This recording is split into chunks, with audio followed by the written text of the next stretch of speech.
Halo kalian para hobi film, berjumpa lagi dengan saya Bang Junet, manusia paling ganteng sejagat raya.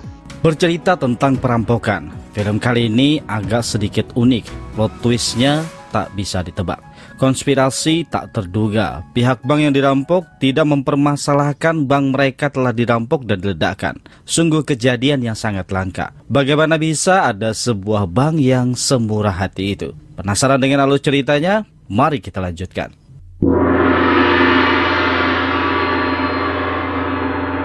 Film dibuka tatkala peperangan Eropa tahun 1945, di mana tentara Amerika melawan pasukan Nazi Jerman. Baku tembak sengit terjadi. Tentara Amerika berhasil menyergap pasukan Nazi, membunuh mereka yang melawan. Gudang senjata segera dibuka, tapi hanya ada setumpuk peti di tengah ruangan yang ditutup kain. Tiba-tiba saat peti itu dibuka, gelap, tak ada yang tahu apa isinya. New York City di masa sekarang, puluhan tahun setelah perang, telah berkembang menjadi kota modern. Seorang wanita bernama Arella Barras terlihat berjalan memasuki sebuah bank dengan tas kecil di belakangnya. Ini adalah bank federal terbesar di New York.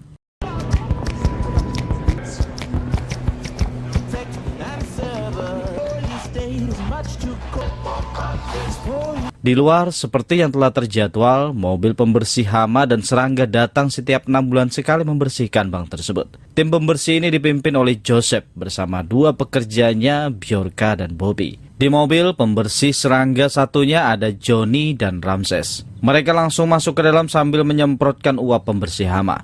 Namun setelah masuk lebih jauh ke dalam, dua orang ini mengambil senjata kejut listrik dari dalam tas. Mereka turun ke bawah, melumpuhkan dua penjaga di ruang kontrol CCTV dan mematikan semua jalur CCTV di sana. Sedangkan Bjorka dan Bobby mengeluarkan bom gas air mata dan melemparkannya. Satu ruangan penuh asap, alarm kebakaran segera berbunyi. Semua orang menjadi panik. Manajer segera memerintahkan petugas mengevakuasi semua tamu. Tapi wanita bernama Arella tidak ikut pergi.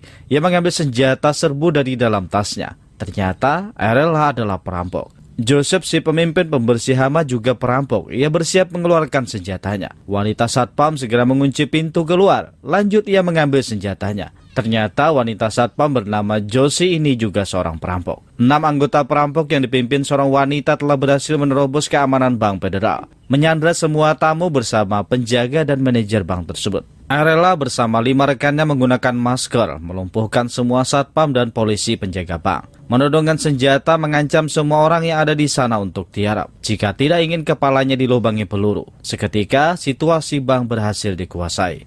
Lanjut di sebuah rumah sakit, seorang pasien dengan penyakit ginjal bernama Myron bertindak di luar batas menyandra seorang perawat. Setelah mengetahui biaya operasi yang harus dibayarnya sangat mahal. Ibarat hidup tiada berarti, mati sudah pasti. Operasi ginjal adalah jalan hidupnya. Mengambil risiko untuk tetap hidup, ia menyandra untuk dikasihani. Seorang negosiator NYPD bernama Remy didatangkan untuk menangani lelaki penyakitan ini. Remy adalah seorang ahli bersilat lidah. Ia terus mengajak bicara Myron hingga jatuh pingsan kelelahan. Kidney stones cut out for free. That's my hometown, New Orleans Parish, and it's dental service down in her door. Where'd you get that shit, Remy? Good work, Sam.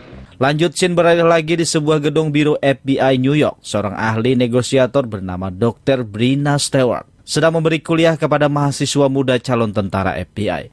Tiba-tiba, pemuda IT bernama Rama Chandra mendatanginya. Memberitahunya kalau Direktur FBI Briggs bersama Jaksa Lockland mencarinya.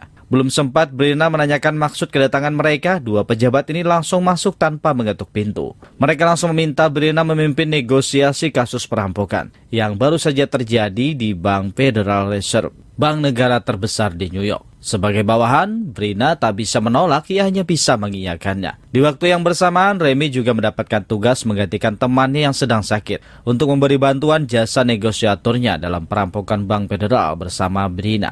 Mendengar nama Brina, Remy sedikit bersemangat. Sambil tersenyum, ia menyetujui tugas tersebut. Kembali ke bank, Arella mulai memberi perintah pertama agar tidak menyulitkan mereka dalam mengatur sandera. Ia menyuruh rekannya membebaskan para satpam, pegawai bank dan polisi penjaga. Hanya menyisakan nasabah dari luar kota dan turis bersama manajer bank. Kemudian Arella menyuruh semua sandera menyerahkan ponsel dan mengganti pakaian yang sama dengan yang mereka pakai sebagai pengalih perhatian.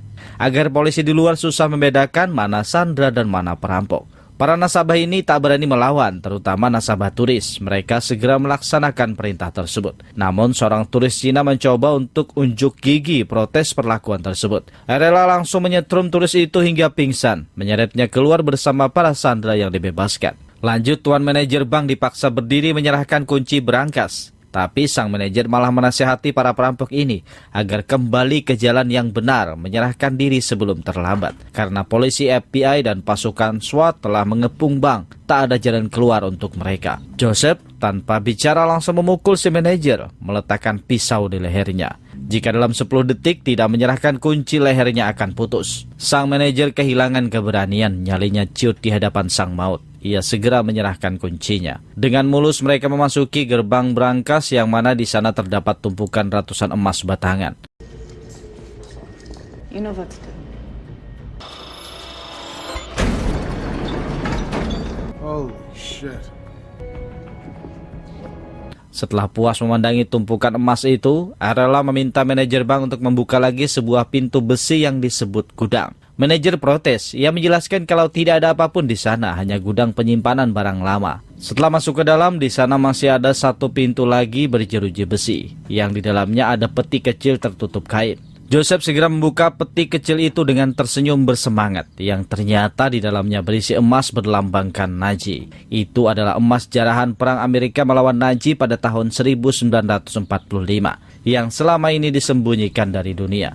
Singkat cerita, Brina tiba di TKP bersama Ramachandra. Para petugas keamanan juga mengamankan situasi di sekitar bank. Warga ramai menonton layaknya pertunjukan. Tapi di sana tak ada yang jualan cilok seperti di negara Wakanda. Rompi anti peluru langsung diberikan sebagai pengaman. Sekarang hanya menunggu Remy sebelum bernegosiasi. Dalam situasi menunggu itu, Brina menginterogasi para sandera yang telah dibebaskan, satpam, pegawai bank, dan penjaga polisi. Hanya sedikit informasi yang ia dapat. Perampok beraksen Eropa, ada 6 orang dipimpin oleh seorang wanita, hanya itu. Kembali ke dalam berangkas bank, Arela mengatur semua rekannya merakit alat pelebur emas dengan peralatan yang sudah disiapkan sebelumnya.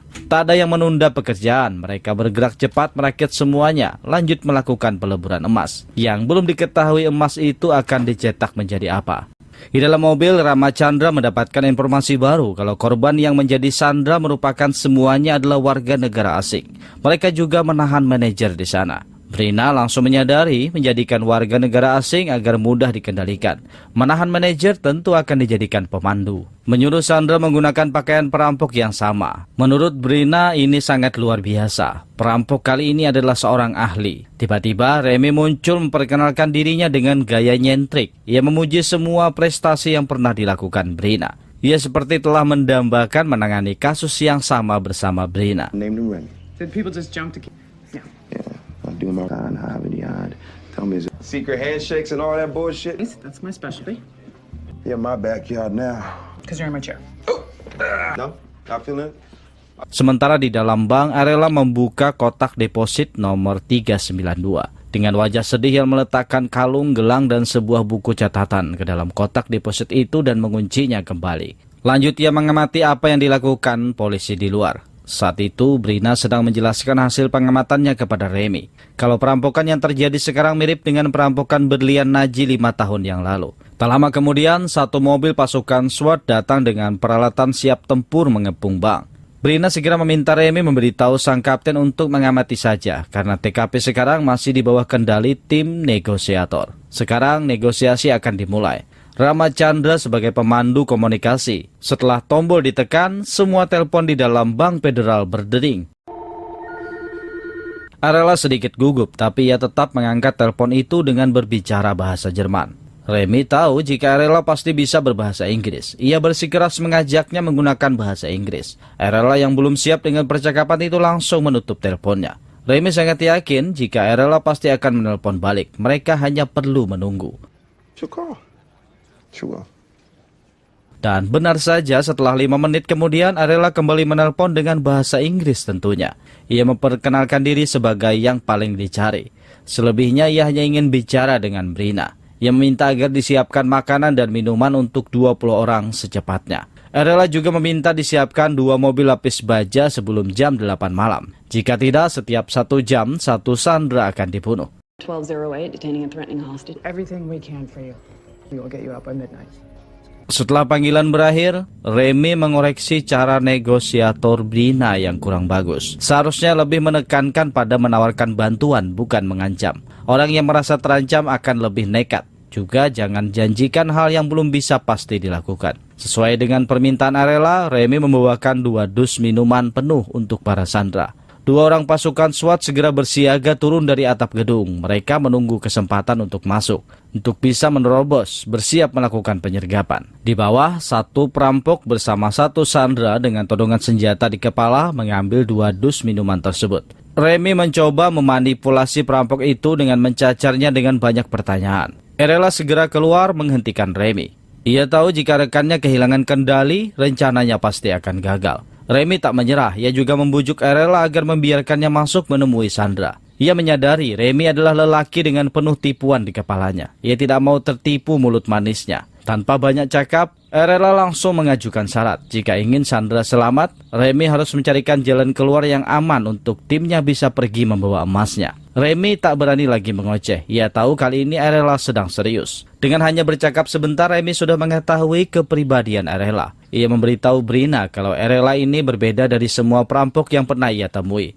Emosinya lebih menguasai situasi, seperti ada kisah di balik perampokan tersebut. Sepertinya ingin menyampaikan sesuatu yang tidak bisa diucapkan dengan kata. Situasi mulai menjadi rumit, seperti tak ada jalan keluar. Jika tak ada perkembangan dalam negosiasi, tim SWAT pasti akan menyerbu masuk. Jika terjadi pertempuran, kemungkinan hanya 80% sandera yang selamat. Namun, Brina ingin semua sandera selamat. Ia tak ingin dihantui rasa bersalah seumur hidupnya. Sedangkan di dalam berangkas, peleburan emas terus berlanjut. Balok-balok besar emas itu dilebur menjadi sesuatu yang lain. 30 menit kemudian, Remy dan Brina kembali menerima telepon dari RLA yang meminta visa untuk 5 orang dan sebuah pesawat dengan tujuan Marrakesh. RLA juga menyebut nama lengkap Dr. Brina Stewart yang membuat Remy heran. Bagaimana RLA bisa tahu nama lengkap Brina? Ia pasti telah mencari semua informasi tentang Brina sebelum melakukan perampokan. Artinya, sedari awal RLA telah memilih Brina terlibat dalam rencana perampokannya. Saat melihat jam, RLA menyuruh semua sandera dipindahkan ke belakang secara paksa. Rencana selanjutnya akan segera dijalankan. Sedangkan di dalam truk pengawas, Brina memperlihatkan berkas Delton Russell, salah satu perampok berlian Naji 5 tahun lalu. Informan negara menemukan informasi kalau Delton telah mati. Brina sengaja memperlihatkan berkas itu karena ia merasa perampokan kali ini sangat mirip dengan perampokan berlian Naji 5 tahun lalu. Tiba-tiba Ramachandra memanggil. Ia telah menemukan informasi kalau di Bank Federal telah menyimpan 250 miliar dolar dalam bentuk emas yang selama ini tidak pernah dilaporkan dalam keuangan negara. I think you're fishing for trout, freshwater fish. Kembali ke dalam bank, semua orang terlihat sibuk terus melakukan peleburan emas. Si kecil Bobby ditugaskan menemukan terowongan kering menggunakan alat pendeteksi air untuk memastikan kalau di balik tembok itu tidak terdapat sumber air sungai. Terlihat Joseph terus mengekori Bobby, ia seperti membencinya. RLA masuk ke dalam memastikan proses peleburan emas berjalan sesuai rencana. Ia melihat Joseph mengganggu pekerjaan Bobby dan menegurnya. Setelah Joseph pergi, Bobby dengan leluasa memulai pekerjaannya. Menggunakan penembak air bertegangan tinggi melubangi tembok yang telah diberi tanda. Beberapa menit berlalu, Remy menepati janjinya membawakan makanan. Ia terus berupaya mengajak bicara RLA agar diizinkan masuk melihat para sandera. Namun sekali lagi RLA menolak. Bahkan rayuan Remy tentang penyebutan keluarga tidak mempan. Tapi Remy melihat sedikit perubahan saat menyinggung tentang keluarga. Sepertinya perampokan ini berkaitan dengan seseorang yang dikenal RLA. Di tengah emosinya, RLA terus menuntut Remy agar menyiapkan 2 mobil lapis baja. Jika sampai jam 8 malam nanti 2 mobil lapis baja belum didatangkan, satu persatu sandera akan dibunuh setiap 1 jam. Saat Remy kembali ke truk pengawas, Brina memberitahunya jika pasukan SWAT sudah mulai gatal. Mereka terus mendesak jaksa mengizinkan penyergapan. Saat itulah Ramachandra menemukan informasi baru. Arthur Cash, ayah dari Dietrich Cash, seorang bankir di Berlin dan anggota terkemuka di OHF, yaitu sebuah organisasi neo-Nazi. Ia juga terlibat banyak kasus kejahatan di Amerika dan Eropa. Kemungkinan besar orang inilah yang menargetkan Bank Federal Amerika. Sedangkan di dalam bank, proses peleburan emas menjadi bilah-bilah kecil terus berlanjut. Semua emas Naji sudah hampir habis dilebur. Pengeboran lubang di dinding sudah semakin dalam, terus berlanjut hingga beranjak malam. Tepat jam 8 malam, 2 mobil lapis baja disiapkan tepat di depan pintu masuk bank. Sebagai gantinya, Erela mengizinkan satu orang masuk melihat kondisi Sandra. Orang itu harus Brina. Ia tidak mengizinkan siapapun masuk selain Brina. Persis seperti yang telah dikatakan Remy, Erela telah memilih Brina masuk dalam rencananya. Di tengah percakapan itu, satu orang rekan Erela bernama Asgar ingin mencuri balok emas untuk dirinya sendiri. Joseph yang memergoki pencuri langsung menembaknya hingga tewas. Semua orang mendengar suara tembakan itu karena telepon masih terhubung. Keadaan panik melanda semua orang. Erela langsung memutus telepon itu dan pergi mendatangi Joseph yang bertindak di luar batas. Tak ada ekspresi, tak ada emosi. Joseph mengatakan orang ini mencuri emas dan ia membunuhnya. Orang ini benar-benar psikopat sejati. For you. But for this to work.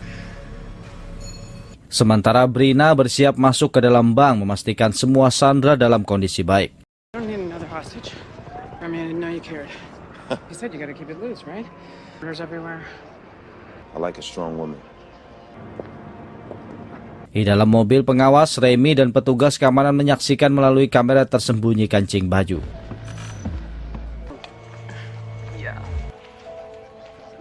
How's morale in here? There's a lot of it.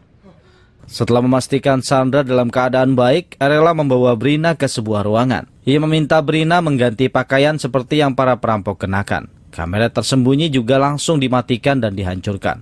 Mulai sekarang, Brina juga menjadi Sandra. Remy sangat marah. Ia sampai memukul layar LCD komputer di ruangan itu. Ia menyesali kenapa tidak dirinya yang bersikeras pergi ke dalam. Tapi semua sudah terlanjur. Dengan disandranya seorang agen FBI, situasi mulai memanas. Pasukan SWAT ingin segera masuk ke bank menghabisi para perampok. Namun Remy memerintahkan Kapten SWAT untuk jangan bertindak gegabah karena TKP masih berada di bawah pengawasannya. Sebelum diseret pergi, Brina menanyakan apakah perampokan ini bagian dari rencana Detrick Case. Ayahnya mati dalam tahanan rumah. Mungkin rencana ini bagian dari balas dendamnya. Erela marah, ia merasa terprovokasi. Tapi sekali lagi Brina membujuk. Ia tidak berusaha memprovokasi. Ia hanya mencoba membantu. Saat itulah Erela membisikkan sesuatu. Entah apa yang ia katakan, tapi yang pasti sebuah konspirasi. Di luar gedung, seorang petugas keamanan kota melaporkan bahwa ada seorang wanita yang mengenal salah satu pelaku perampokan. Wanita ini bernama Eva. Dia menceritakan salah satu perampok bernama Bobby Jankin adalah mantan kekasihnya. Mereka baru putus 2 hari yang lalu setelah Bobby melakukan tindakan kekerasan pada wajahnya. Bobby pernah memintanya untuk mencari denah penggalian menuju terowongan kereta bawah tanah yang sudah tidak terpakai. Mendengar penjelasan itu, Remy langsung menyimpulkan kalau permintaan 2 mobil lapis baja hanya pengalihan untuk mengulur waktu. Pelarian sebenarnya sedang digali menuju kereta bawah tanah yang tidak terpakai. Remy segera menugaskan seseorang di sana untuk mencari tahu struktur peta asli tata kota, di mana sebenarnya letak jalur kereta bawah tanah yang tidak terpakai tersebut. Kemudian Ramachandra melaporkan bahwa ia mendapatkan identitas Erela yang merupakan warga Amerika keturunan Jerman. Most wanted. I got a passport hit. Hit the car. Remy segera menelpon Erela memintanya membebaskan Brina. Erela langsung menolak. Ia berjanji akan membebaskan Brina bersama Sandra lainnya ketika sudah berada di bandara. Remy mengalah, ia hanya meminta bicara dengan Brina. Dengan nada cepat, Remy menjelaskan kepada Brina kalau truk lapis baja hanya pengalihan. Pelarian sebenarnya lewat terowongan kereta bawah tanah yang sudah lama tak terpakai. Merasa curiga, Erela langsung merebut telepon itu dan memperingatkan Remy untuk tidak macam-macam dengannya. Lanjut, Remy menyuruh Ramachandra mencari tahu informasi lebih detail tentang Erela, juga semua alamatnya yang berada di Jerman. Di waktu yang sama, di kota Berlin, Jerman, seorang lelaki dengan tato lambang Nazi memasuki sebuah ruangan. Di sana ada seorang lelaki yang diikat pada tiang dengan kepala tertutup. Yang disekap ini adalah Dalton Russell atau David Barras, saudara tertuanya Erela. Kembali di bank, ternyata Erela mengurung Brina di sebuah ruangan berjeruji besi. Saat Erela kembali ke lobi, seseorang mengiriminya pesan teks bahwa 2 orang prajurit SWAT menerobos atap bangunan bank. Erela segera memberitahu Joseph tentang penyusup yang masuk. Joseph seperti menemukan mangsa. Ia sangat senang segera pergi untuk menghadang mereka. Dengan tubuh besarnya, Joseph berhasil melumpuhkan 2 prajurit itu dengan mudah dan menyeretnya ke lobi.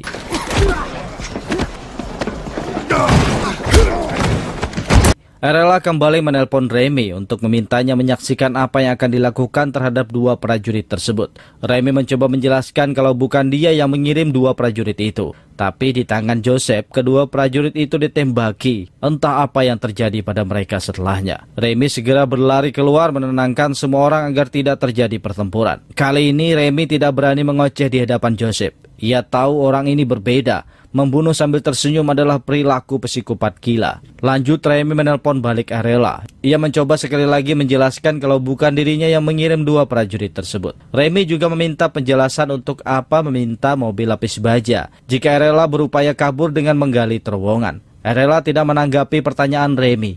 Ia hanya mengatakan dalam 30 menit semua sandera dan emas akan dimuat ke dalam mobil lapis baja dan pergi menuju bandara. Ia akan menelpon balik saat sudah siap. Lanjut, flashback 3 minggu sebelumnya. Di malam hari di kediaman rumah Arella saat ia sedang tertidur lelap. Joseph dan gengnya menerobos masuk menangkap Dalton Russell, saudara tua Arella. Death Threat Case adalah dalang dari semua rencana. Ia menculik Dalton untuk mengancam Arella agar bersedia melakukan perampokan emas Naji untuknya. Sekaligus membalas dendam atas perbuatan Dalton Russell 5 tahun lalu karena merampok berlian Naji milik ayahnya. Arella harus mendapatkan emas Naji bagaimanapun caranya sebagai alat tukar untuk kebebasan abangnya. Kembali ke masa sekarang, Remy meminta Eva menjelaskan seluruh informasi yang ia tahu, termasuk menunjukkan lokasi terowongan bawah tanah lewat peta kota New York. Sementara di dalam bank, Joseph membunuh Bobby setelah ia berhasil menggali menembus terowongan kereta bawah tanah. Ia menganggap Bobby sudah tak berguna, merupakan warga Amerika asli yang pantas untuk dibunuh.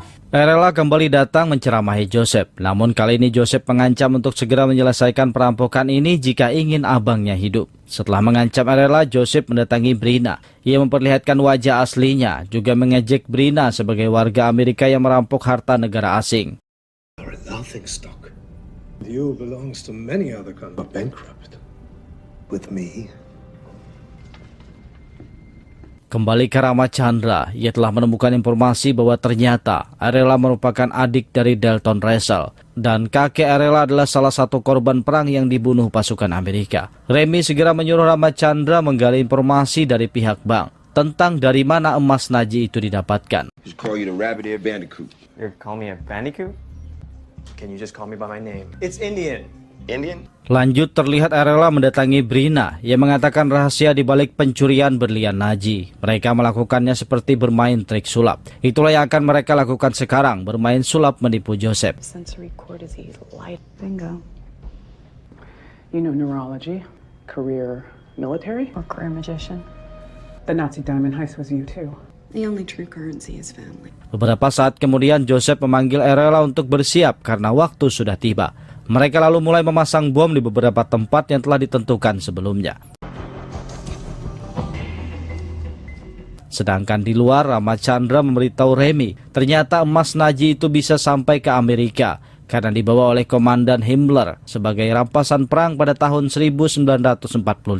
Tapi entah apa yang dipikirkan oleh pemerintah, harta rampasan perang itu tidak pernah diumumkan untuk negara apalagi dunia. Tak lama kemudian direktur pengawas bank datang. Remy langsung menanyakan apa di dalam bank tersebut ada emas Naji. Sang pengawas menolak memberitahu dengan alasan kerahasiaan nasabah. Tapi Remy bersikeras, ia tak peduli dengan emas itu. Ia hanya ingin menyelamatkan Sandra. Tentang emas itu urusan negara.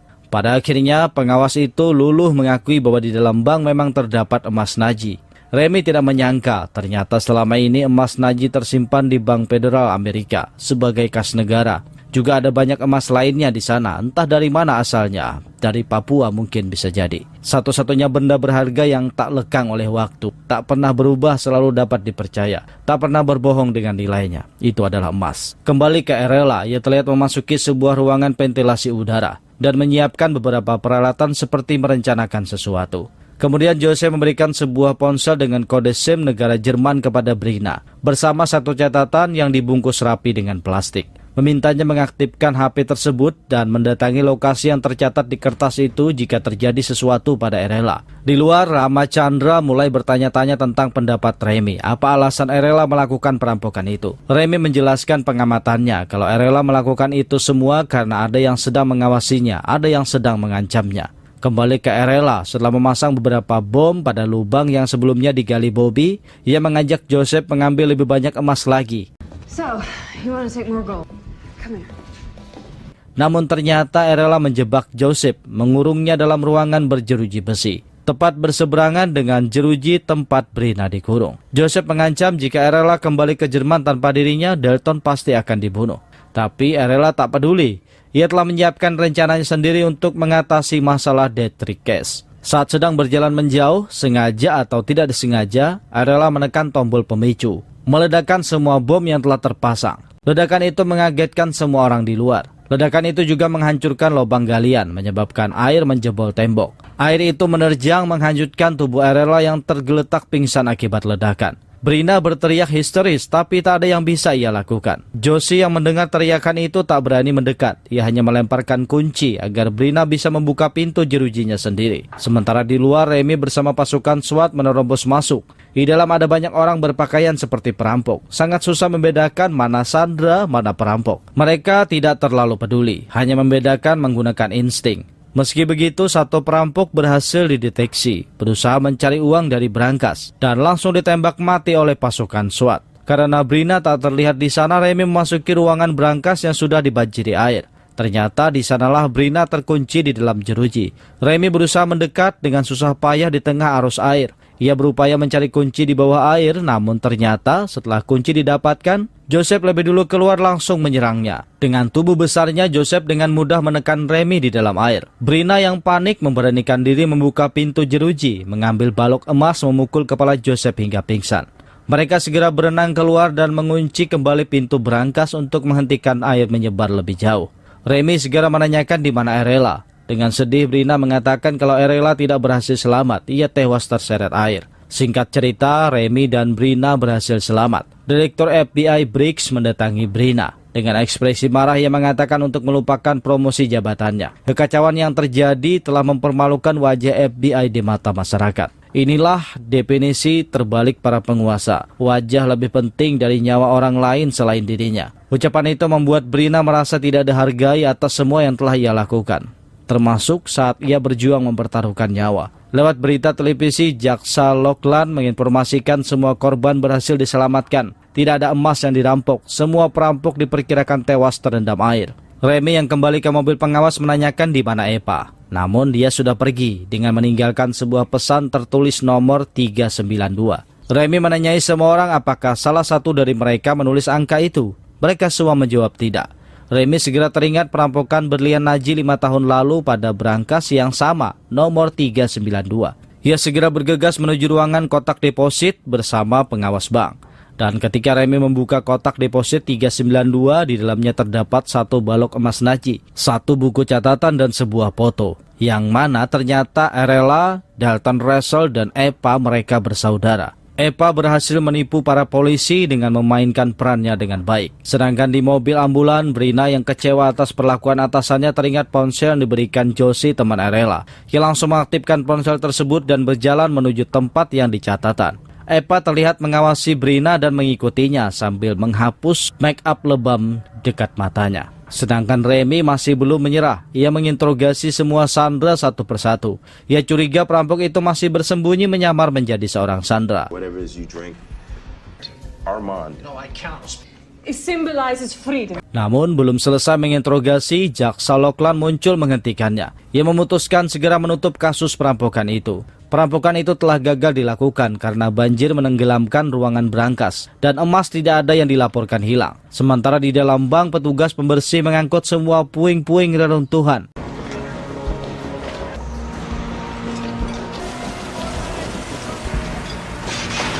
Remy tidak pergi, ia duduk di kafe dekat bank sambil mengawasi tempat itu menunggu ruangan brankas dikeringkan. Ia juga terus memperhatikan gambar barang bukti yang ditemukan dalam kotak deposit 392. Memikirkan segala kemungkinan kenapa Erela meninggalkan petunjuk tersebut. Dia menyadari sebuah petunjuk. Kebetulan polisi FBI Sam Sergen menghampiri, memberitahunya kalau mereka telah mendapatkan izin memasuki brankas. Remy bergegas pergi ke bank tapi tidak langsung menuju brankas. Ia pergi mencari puing-puing besi dan teralis. Namun ruangan itu telah bersih, hanya menyisakan puing tumpukan triplek. Truk pengangkut juga telah pergi jauh entah kemana. Sam bertanya apa yang Remy cari di sana. Ia menjelaskan para perampok telah menipu semua orang. Mereka telah melebur emas batangan menjadi bilahan-bilahan kecil mirip teralis, menumpuknya di tengah ruangan sebelum diledakkan. Sehingga teralis emas leburan itu tercampur dengan teralis besi biasa. Dan tukang pembersih itu adalah perampok sebenarnya. Mereka keluar menyamar sebagai Sandra dan berhasil membawa semua emas Naji itu pergi. Jadi pemerintah tidak mau menanggung malu di mata dunia. Mereka berdalih bahwa tidak ada emas yang hilang. Mereka tidak ingin semua orang tahu bahwa mereka telah mencuri emas Naji. Lanjut, Remy memasuki ruangan berangkas memeriksa setiap detail di ruangan itu. Get away from the floods. Let the water in to make it look like Yeah, but Ariella didn't make it. just doesn't add up. Kemudian ia naik ke atas ruangan ventilasi. Di sana ada tabung kecil oksigen. Remy menyadari Ariella tidak mati saat air menenggelamkannya. Dengan bantuan oksigen ia berhasil bertahan menunggu tim pengering air mengeluarkannya. Ariella juga berhasil selamat dengan menyamar sebagai Sandra. Kemudian mengganti pakaiannya untuk ikut bergabung bersama tukang pembersih. Pergi membawa emasnya dengan aman. Tiba-tiba pesan teks dari Brina masuk mengajak Remy untuk bertemu di suatu tempat. Sementara Brina sendiri dengan petunjuk handphone yang diberikan Josie menuju lokasi di mana terdapat mobil PAN yang dibuat kode untuk membukanya. Ternyata isi mobil PAN itu merupakan barang bukti emas Naji peleburan berbentuk teralis. Tak lama berselang, Detrick Cash datang bersama anak buahnya untuk mengambil emas tersebut. Detrick merasa heran kenapa bukan Ariella yang menyambutnya. Brina langsung mengatakan kalau Ariella tidak selamat, ia tewas terendam air dalam kecelakaan. Sebelum kematiannya, Ariella meminta dirinya menyerahkan emas itu sebagai pertukaran nyawa Dalton Russell. Detrick Cash tersenyum. Ia segera menyuruh salah satu bawahannya memastikan apakah semua itu emas asli. Setelah dipastikan bahwa semua itu adalah emas asli, Brina meminta Detrick menelpon anak buahnya, membebaskan Dalton Russell di Berlin. Detrick tidak menolak. Ia segera menelpon dan memberikan sebuah perintah. Personal ambition? Because you are a woman, or I find self-interest is... Ternyata Brina telah mengatur rencana berbeda. Pasukan SWAT dan FBI langsung mengepung tempat itu. Baku tembak segera terjadi. Namun karena menang jumlah, dengan mudah kelompok Detrick dilumpuhkan. Akan tetapi sedari awal Detrick berniat membunuh Ariella dan Dalton setelah mendapatkan emasnya. Pada akhirnya usaha Ariella menyelamatkan saudara tuanya gagal. Dalton Russell tetap tewas di tangan anak buah Detrick. Brina merasa sangat bersalah. Ia tetap gagal membantu Ariella hanya demi promosi jabatan yang dipandang baik oleh masyarakat. Menyelamatkan wajah FBI. Remy muncul menenangkan Brina. Ia sedikit kesal kenapa Brina merahasiakan rencana menjebak Detrick. Brina menjelaskan kalau ia tidak ingin melibatkan Remy dalam bahaya. Di tengah penyesalannya, Brina menganggap Ariella juga ikut tewas bersama saudaranya. Tetapi Remy menjelaskan penemuannya tentang ventilasi dan tabung oksigen. Ariella dengan sengaja memalsukan kematiannya. Sebenarnya ia selamat dengan menggunakan tabung oksigen meskipun telah terendam. Dan kemudian keluar bersama para Sandra, menyamar menjadi tukang bersih dan mengambil semua emas itu. Ini adalah kesempatan langka. Remy tak mau menunda. Ia mengutarakan perasaannya kepada Brina. Dan perasaan itu disambut dengan senyum penuh sejuta makna. Ada yang bilang senyum alami seorang wanita adalah sebuah penerimaan sebenarnya. Lanjut di Berlin, Ariella yang telah mengetahui saudaranya Dalton Russell telah dibunuh, mendatangi markas neo-Nazi sendirian dan membantai mereka semua dengan tangannya sendiri. Dan selanjutnya, film pun berakhir. Saya ucapkan terima kasih Gasan Babuhan Pian yang masih setia menonton video editan saya yang seadanya ini. Sudi kiranya kalian subscribe dan tekan tombol lonceng agar mendapatkan pemberitahuan ketika video baru diupload di channel ini. Jadi tetap stay di channel Bang Junet.